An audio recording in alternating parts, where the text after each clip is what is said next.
सत्य की जीत। एक गांव था जिसका नाम मायापुर था। गांव की सुंदरता का तो कुछ कहना ही नहीं था, क्योंकि उस गांव के किनारे ही एक विशाल जंगल था।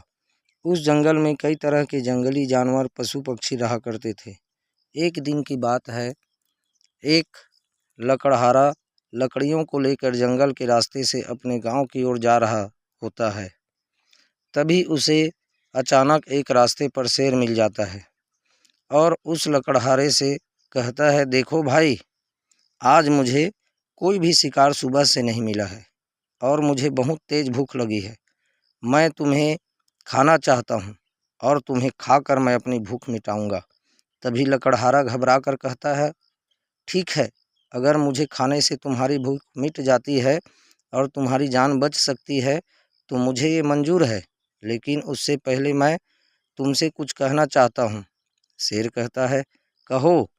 तुम तो भैया अकेले हो और तुम्हारे पर किसी की जिम्मेदारी भी नहीं है, परंतु मेरे घर पर बच्चे, बीवी भूख से व्याकुल हो रहे हैं।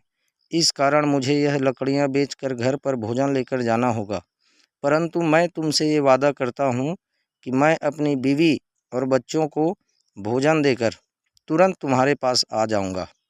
तभी शेर बड़ी तेज हंसता है और कहता है कि तुमने क्या मुझे पागल समझ रखा है? तुम्हें मेरा शिकार बनना ही पड़ेगा।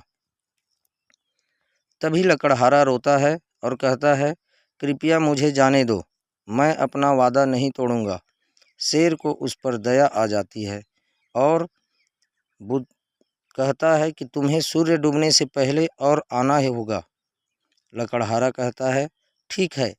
जब लकड़हारा अपनी बीवी और बच्चों को भोजन देकर शेर के पास वापस आया तो शेर प्रसन्न होता है और कहता है, तुम्हें मारकर मैं कोई पाप नहीं करना चाहता, तुम ईश्वर के सच्चे भक्त हो।